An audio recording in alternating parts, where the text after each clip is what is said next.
if you're just getting started, you could get the card that kind of aligns most with how you spend. And if you go deep down the rabbit hole like I have, you're like, well, let's get a card for every category I spend in, so that every time I'm shopping, whether it's online or in person, I'm getting the most number of points I can. This show is dedicated to helping you strengthen your family tree and live financially free. Welcome to the Marriage, Kids, and Money podcast, everybody. This is Andy Hill, and today we're talking about how we can travel cheaply or free with credit card points.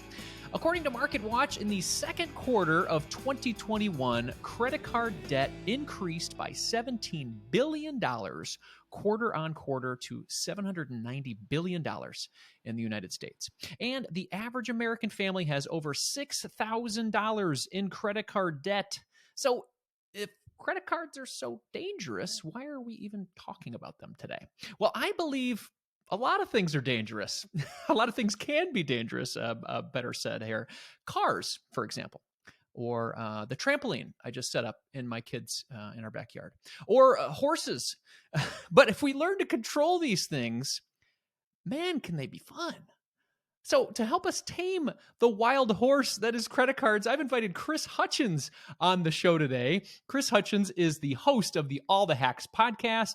It's a podcast about upgrading your life, money, and travel, all while spending less and saving more. He's also an avid travel hacker, having amassed over 10 million points and miles and traveled to 60 plus countries around the world.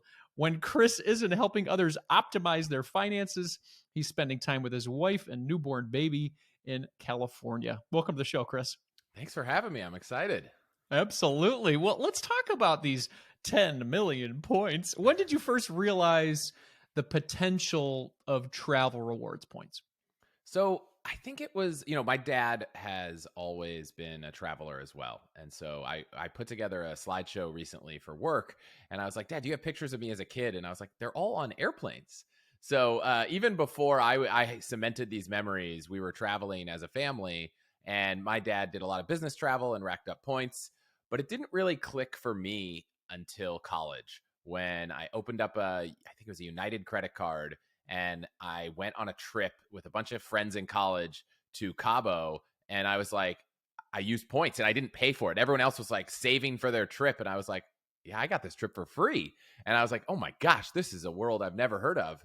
And from there, it just kind of went crazy. And I realized that every time I was at dinner, I would say, let me pick up the check. You guys can all just pay me. And, I did everything I could to rack up the points. And it's kind of been a little bit like that for, a couple decades since. Wow. And you have been with your wife for a while now. Has she always been into this too, or do you manage all of the details? Yeah, so we started dating almost 15 years ago, or maybe 17 years ago at this point, back in college. And she didn't start out into this, but it's gotten to the point that, there have been moments where I've kind of gotten a little lax or lazy in terms of picking the absolute best card. And she's like, whoa, we're supposed to be using the Chase Freedom this month.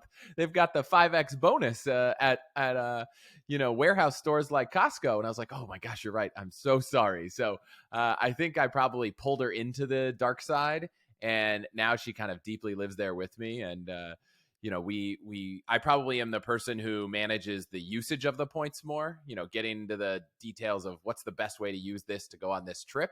But when it comes to picking the right card and, optimizing there, I think she's kind of come down with me and had gotten into it as well. It's so funny because Nicole and I sometimes often don't agree on financial things, but this is always something that we come together on because I don't mind optimizing things and she loves travel and fun. And it's just one of those things that we come together on. So you've traveled to over 60 countries now. What's been your favorite destination? It's really hard to pick just one, right? Yeah, there's different experiences in all these different countries. I think to highlight a couple, maybe by continent, we were lucky before the war to spend about 3 weeks in Syria. And I am, for the sake of the world, like just hoping that one day, Syria comes back to be a place people can visit, because the people were amazing. The food was amazing. The culture was amazing. So that was one that, is very unhelpful to people listening, because I wouldn't recommend visiting right now.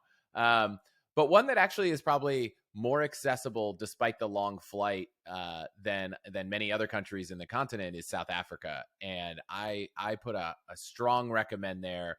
There's an amazing wine country. There's a beach. There's, safari. There's, if you're new to travel, it's a very English friendly country. I think South Africa is amazing. And then, as long as we're going far away, I'll throw Australia in the ring because I just didn't understand it. When I went to Sydney and Melbourne, I asked people, I was like, why has the whole world not moved here?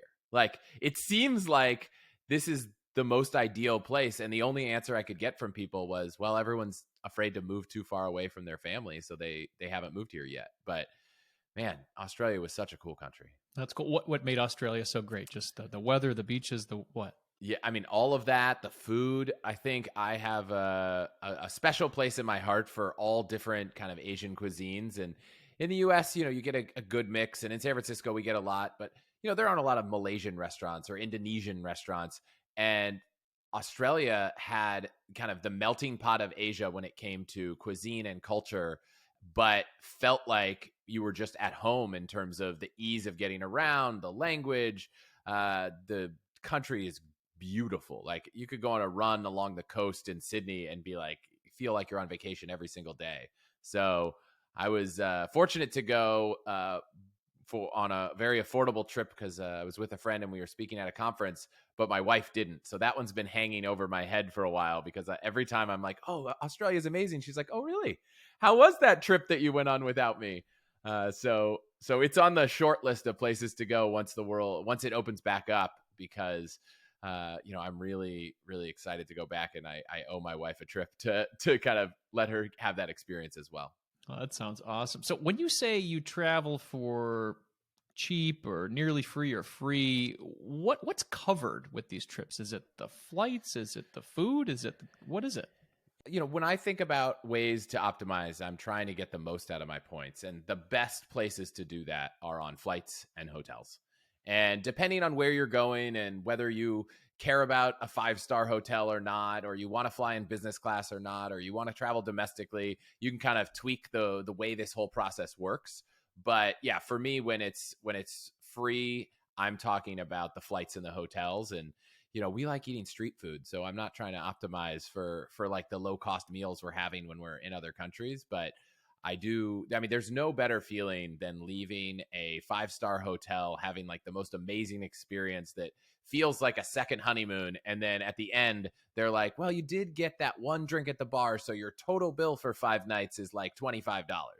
And it's just incredible. And then you fly home and you're like, well, we didn't pay for that flight either. Oh my gosh. So that's the way that I think points get the most value. And then we just pay for, public transit and food and stuff while we're there. I love that. Yeah, no, we experienced something similar. We went through this process and we were able to pay for I think it was like $6,000 all-inclusive family vacation to Cabo. I think it was in 2018, and the final bill was about $300.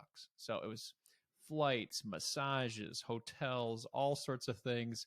And it was just such a satisfying moment to be like, we loved the trip, and it was only $300. So $25 is even better. I like that. Yeah. Very cool. So you had a situation, this is very unique, I think. You had a situation happen with your wedding video and points. Can you tell us about that? Yeah. So anyone listening that's married or ever even looked at wedding photography or videography, when we first started the process of our wedding, and we got married somewhat recently out of college, I was blown away at how much it costs to hire someone to make a video for your wedding. And I had talked to some friends who had done this, and I looked at their videos. I was like, wow, these are amazing. So I reached out to one of them, and I want to say it was like $12,000. And I can only imagine it's gone up from there. And this was a high-end video company, but I was pretty naive at the time. I was like, oh, this is the best video of anyone's wedding I've ever seen. Let's reach out to them. Of course it was expensive. And I got to know the woman running the company, and the pricing came. I was like, oh, yeah. So this is totally not possible. But we ended up staying in touch. This was back in the day. We were on like Gmail chat, and we were talking from time to time. She was like, oh, did you ever figure this out? I was like, no. And we were talking about our honeymoon. And I was like, yeah, we're going to the Seychelles, and we were using points. And she was like, oh my gosh, I have always wanted to go to the Seychelles. And by the way, I'd never even heard of the Seychelles. I think our goal for our honeymoon was like, what's the most exotic place that you can go to? And it basically came down to Bora Bora, the Maldives, and the Seychelles. And I was like, well, the Bora Bora is close. It's like an 8-hour flight from LA. So it's like, let's skip that. And then the Maldives, there's not as much to do. You're just on a hotel island. So I was like, let's try the Seychelles. And she wrote back, so jealous. She was like, I've always wanted to go. It's totally incredible. I'd really love to go there. And I was like, I looked and I was like, man, I just booked this trip for us. And the flights to the Seychelles were very expensive. I want to say they were somewhere on the order of $10,000 round trip in business class. But we'd only used like 120,000 miles a person, which was a great deal. And it just clicked to me that I was like, wow, I think our flights were like close to $10,000-$12,000. That's the cost of your services. And I said, well, if you're really interested in going to the Seychelles, what if instead of paying for the wedding, we sent you and your husband in business class to the Seychelles? We paid for the flights and, you can go whenever you want. And she was like, let me talk to him. And she came back, and because the flights were almost $10,000 a person, it was like, $20,000 of value for her, but the cost to me was nothing. And the value of the points, if you looked at, the valuations on the internet, was probably around, at the time, maybe $2,200, which would be a huge discount for us. And it ended up working out. And the only thing we ended up paying for was we paid for the hotel room for the videographer to stay in when they came out to the wedding, because they didn't live in the same state. And then we sent her on her trip, and she had an amazing trip. And we have an amazing wedding video to share that cost us, $0 other than a couple hotel rooms. I love that, man. So not only can they be used for your own personal travel, but they can be used for like sort of a barter system with points as well for the things that you want in life. That's my goal is, it's this currency that, I joke, but the points guy put out an app recently, and they actually show your points net worth in the app. You sync your accounts and you can see it. So they actually frame your points in terms of their dollar value. And you can have, tens, hundreds of thousands of dollars worth of points. So, they kind of are a currency. Now, I will caveat heavily that you are not allowed to sell them. So, bartering them, I maybe a gray area, but selling them is definitely not something that you can do, and will get you in a lot of trouble with the airlines and potentially lose your points. So sure. I would find ways to barter them or just travel for free. I love it. Well, let's talk about how this process works. We've talked about all the good stuff here and all the excitement that you've been able to do with them. Let's help people who have never done this before understand how travel rewards accumulation works. Talk to us about how you've accumulated these points and how it all works. Yeah, so this is one of my favorite topics because I think travel is just so incredible. And the thing that usually gets in the way is the cost. So the fact that there's this system out there that lets you beat that is, probably the core reason I started a whole show about it. So the general principle is that when you swipe your credit card, there's, some percentage of transaction fees getting charged to various people along the way that account to, let's say, around 2 to 3%. And so that money, ends up getting paid in part to the banks. So if it's a Chase card, Chase is making money. To incentivize you to use that Chase card, so Chase makes that revenue, they offer rewards. And all of these different airlines and hotels have partnered with these different credit card issuers to be able to offer their own different rewards programs.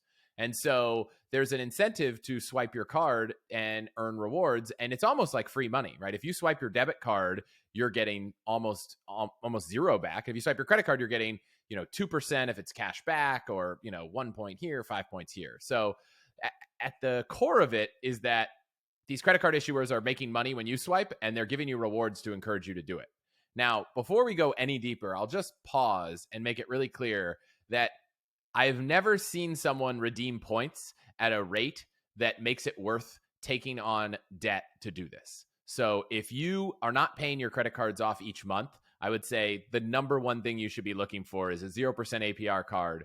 It's probably going to pay you zero rewards, but I would actively try to pay down those credit cards to get to a zero balance before you even enter the points game, because, any interest is not worth, any amount of points is not worth the interest that you'd pay. So that's my quick caveat before we get into it. But yeah, so they all issue these cards, and some of them have different, structures. So they might say this card earns you 3 points on groceries, or this point earns 3 points on dining, or 5 points on travel. And so, if you're just getting started, you could get the card that kind of aligns most with how you spend. And if you go deep down the rabbit hole like I have, you're like, well, let's get a card for every category I spend in, so that every time I'm shopping, whether it's online or in person, I'm getting the most number of points I can. That makes sense. And then bonuses, that's a big part of this plan. Talk to us about why that's so important and how to reap those rewards. Yeah, so the biggest challenge for these banks is that once you have a credit card, you kind of just use it, and you don't really think about anything else. So they're all trying to get you to switch from using your Citibank card to your Chase card or to your Capital One card. And so to encourage that, they give these massive sign-up bonuses on some of these travel rewards cards. So I think the biggest I've ever seen is like in the 150,000 point range, but it's pretty regular that cards will offer you 60 to 100,000 points to open up a new card. And, there's usually an amount of money you have to spend. So I always say, look, make sure that you can rationally, without going above your means, spend the minimum spend, because you can only open these cards and get the bonuses once. But, some of them are spend $1,500 in 3 months. And so if you can do that, you might get 50,000 points.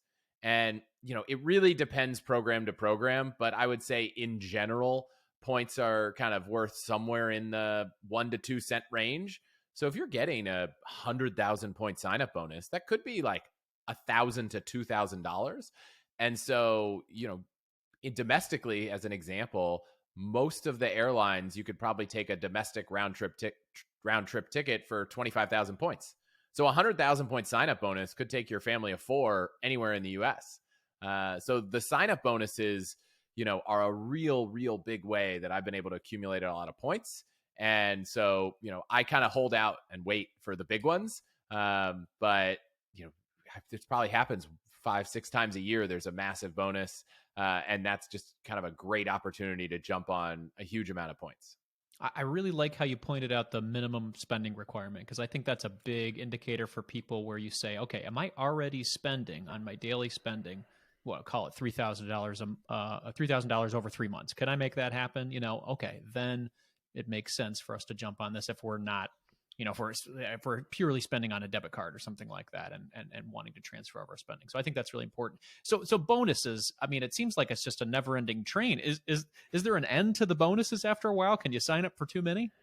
Yeah. I mean, obviously your credit is a factor in all of this. And so a surprising thing that I think, catches a few people off guard is opening a credit card can actually have a positive impact on your score, which is something I think seems counterintuitive, but, credit card issuers are checking your credit for a bunch of things. And I would encourage you to search around for different sites that explain how credit scores are calculated, or download the Credit Karma app and you can get some more details.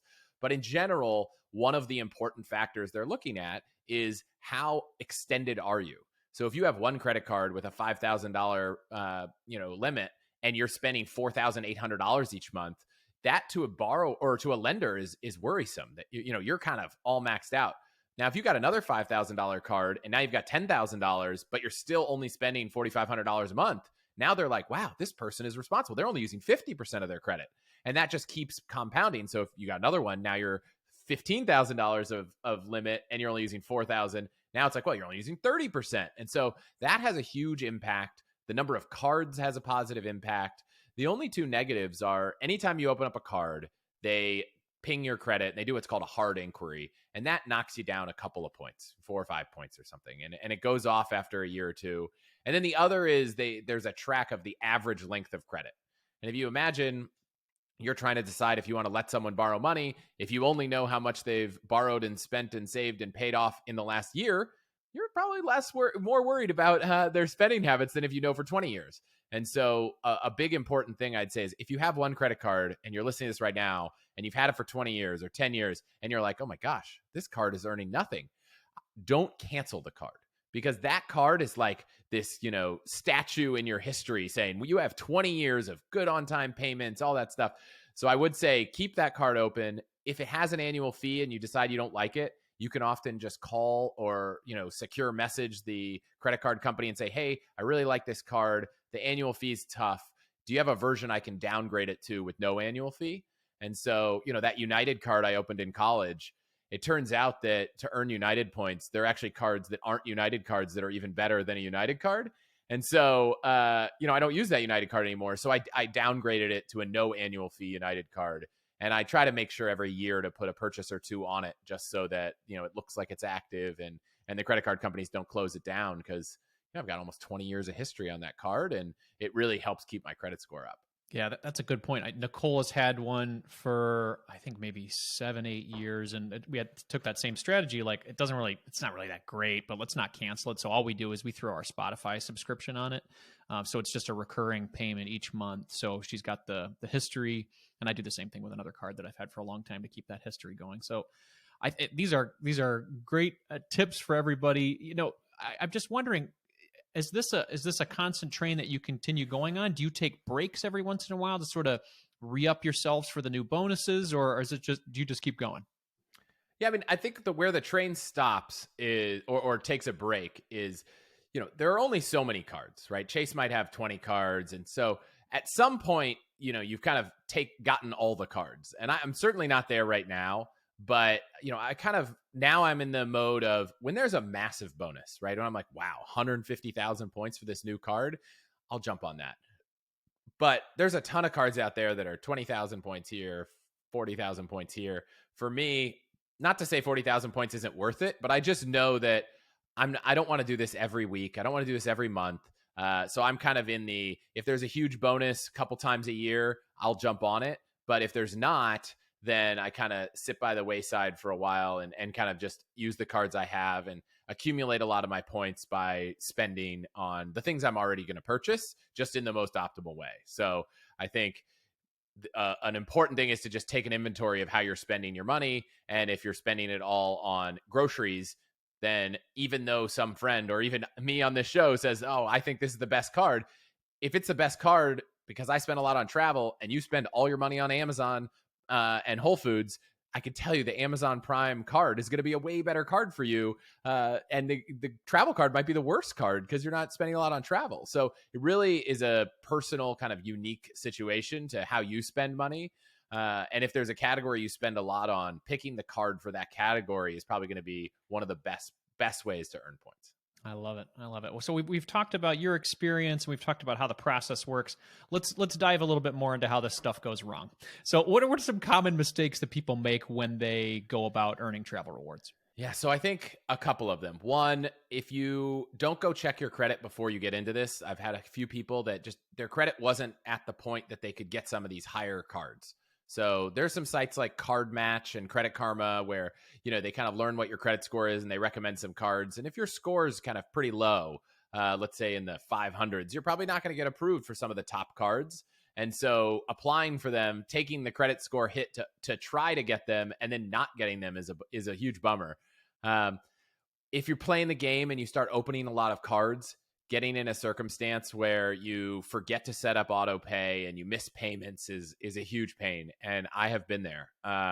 Open up a new card, especially if you start to do this with your spouse and you're like, I'm going to open up this card for my wife. She's going to get the bonus. I'm going to get the bonus too, which by the way is another great hack. If there's a huge bonus, you can get it for both of you, but making sure that you don't put a few charges on there and then forget to pay it is a huge pain. I will say I've had 100% success reaching out to the credit card company and saying, hey, I forgot to make this one payment on time. I made it a few days later. I'm so sorry. It won't happen again. I've already enrolled in auto pay. Could you help me reverse that fee? And that's worked every single time. So that's a big one. Missing the sign-up bonus spending requirements. You open this card, it says spend $1,500 to get 100,000 points. You spend 1,000, you forget to put that next expense on and you miss out on it is another huge one. And then I think if you go too far down the rabbit hole, I know people that are like, wow, I don't have a grocery card. I need to get a grocery card. Or even worse, I need to get an office supply store card because I went to Office Max the other day and they open up a card that has a $100 annual fee that has really great bonuses on office supplies, but they spend like $50 a year on office supplies. And, there's no amount of bonus that you could get that would make up for the annual fee in that circumstance. So I think doing the math to make sure that as you add on new cards, the incremental points you're going to get are actually worth that annual fee which is the primary reason I say, hey, if you're doing this, start with one, maybe go to two, give yourself a year, make sure you're using it, see how the accumulation's working before you kind of jump into the rabbit hole of getting 5, 6, 7 cards, which, honestly, I'm not even sure I should be doing right at this point. I feel like I've got it kind of dialed in. I probably use the same 3 or 4 cards. There's probably 1 or 2 that I could drop if I really spent the time on it. But fortunately, they're kind of either low or no annual fee cards, so it's not a huge drag on my situation. So you have now, in your situation, after kind of going hog wild for a while, have aligned the cards that you use to your spending. So you optimize based on your spending. And then when there's bonuses that pop up every once in a while that are quite lucrative, you jump on those. Is that right? Yep. And for the bonus cards, the goal of the financial institution is to get you to adopt this card as your new primary card. And so, they've got medium sophisticated software, I think, to monitor this. So if you go in and it's spend 3,000 and you spend 3,000 and then the day you get your bonus posted, you call and cancel the card, they're going to probably say, there's a chance they'll flag you as someone who's just doing this to get the points. So, I'll keep that card open. I'll usually keep it open all the way through the full year.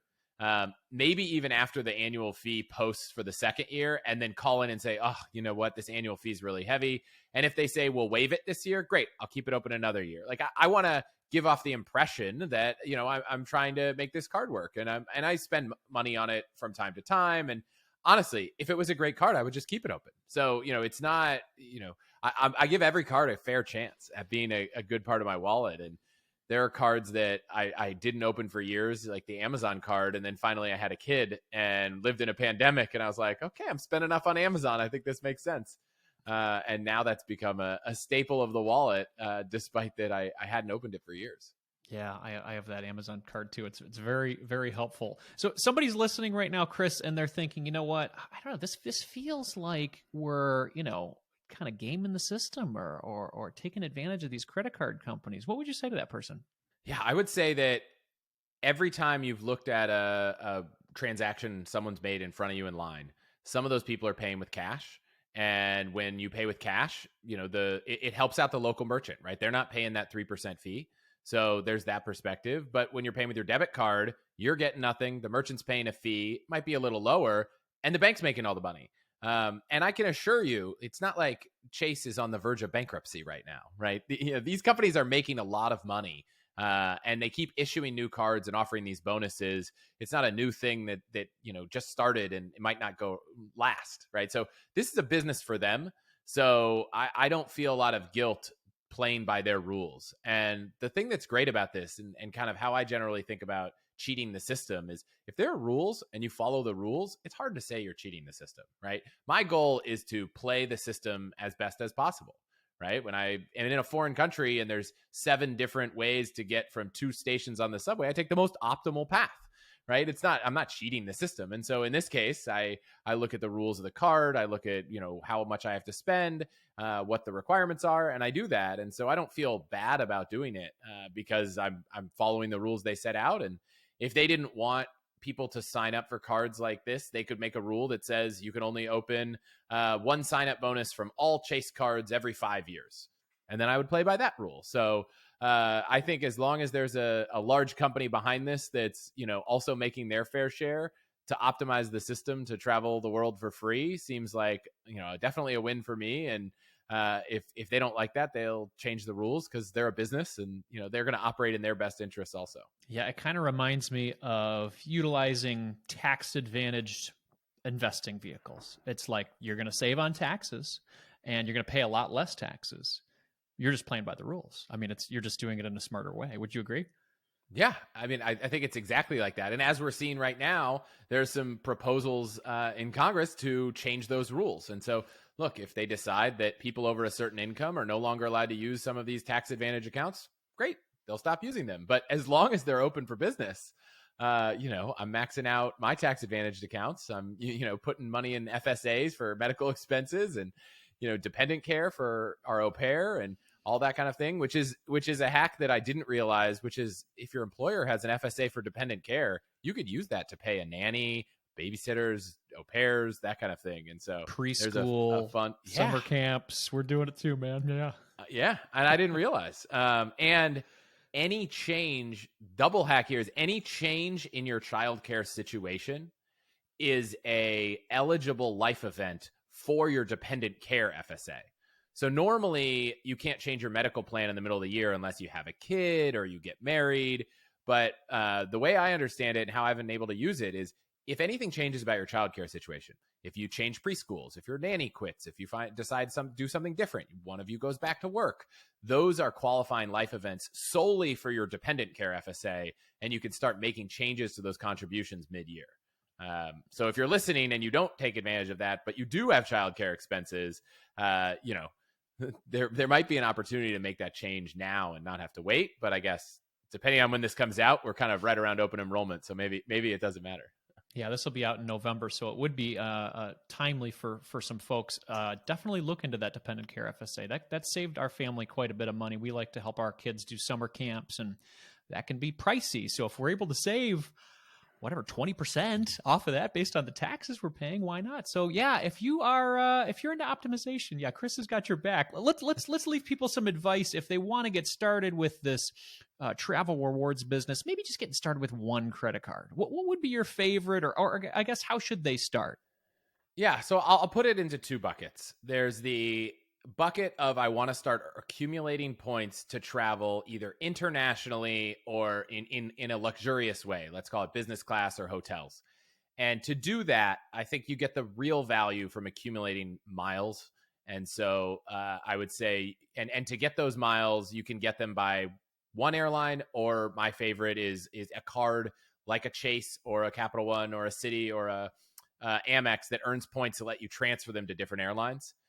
But if you are out there saying, you know what, my family takes a few domestic trips. We love flying on Southwest. We're not trying to fly business class. We just want to go to Yosemite or Disney World for free next year. Honestly, you're probably going to be better off with the flexibility of cash back.